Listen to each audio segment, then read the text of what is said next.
Which of the following expressions are considered as polynomial or polynomials?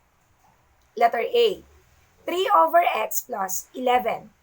Letter B, 4 times the square root of x. Letter C, 2x cubed minus 5x squared plus 4x minus 1.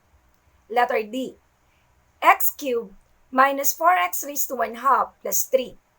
Letter E, 3x to the 4th power minus 2x raised to negative 2 plus 8. In these given examples, letter C, 2x cubed minus 5x squared plus 4x minus 1 is considered as polynomial. Polynomial expression P of x is an expression of the form a sub n times x raised to n plus a sub n minus 1 times x raised to n minus 1 plus a sub n minus 2 times x raised to n minus 2 plus we have a sub 1 times x plus a sub 0, where a sub n is not equal to 0, and where the non-negative integer n is called the degree of polynomial, or the highest degree of a term. Coefficients a sub 0, a sub 1, a sub n are real numbers. A sub n times x raised to n is the leading term. A sub n is the leading coefficient, and a sub 0 is a constant term. An algebraic expression is not a polynomial when there are square roots of variables, negative or fractional powers, and variables in the denominator of any fractions. Going back with the examples a while ago, 3 over x plus 11 is not a polynomial because the variable is in the denominator. 4 times the square root of x is also not a polynomial because the variable is inside the radical.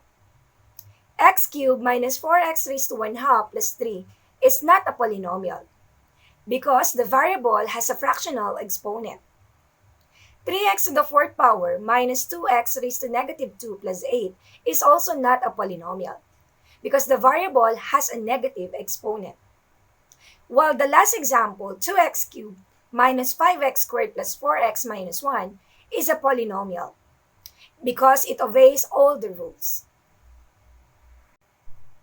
Using 2x cubed minus 5x squared plus 4x minus 1, the degree is 3. This is the highest exponent present in the variable x. The number of terms is 4. Term is separated by plus or minus sign. So in this case, the first term is 2x cubed. The second term is negative 5x squared. The third term is 4x. The last or the fourth term is negative 1. The leading term is 2x cubed. This is the term, if arranged in descending order, which contains the degree of polynomial. The leading coefficient is 2. This is the numerical coefficient of a leading term.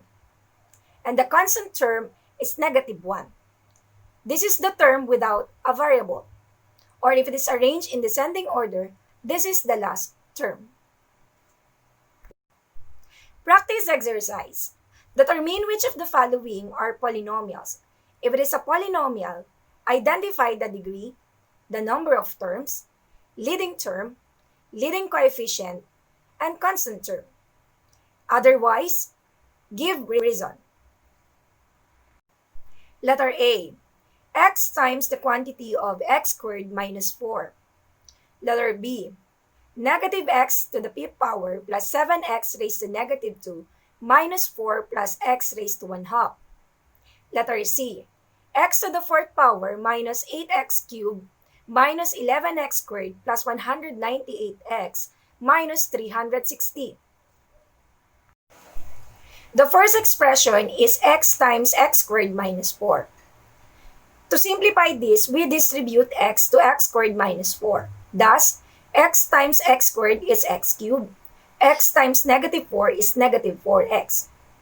So the new expression becomes x cubed minus 4x.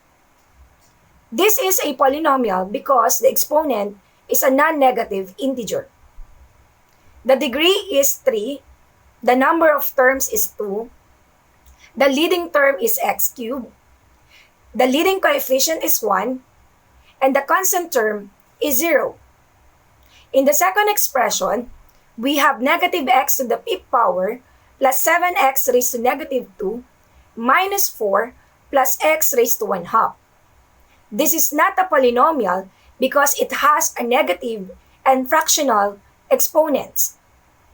In the third expression, x to the 4th power minus 8x cubed minus 11x squared plus 198x minus 360. This is a polynomial because the exponents are all non-negative integers. The degree would be 4. The number of terms is 5. The leading term is x to the 4th power. The leading coefficient is 1. And the constant term is negative 360.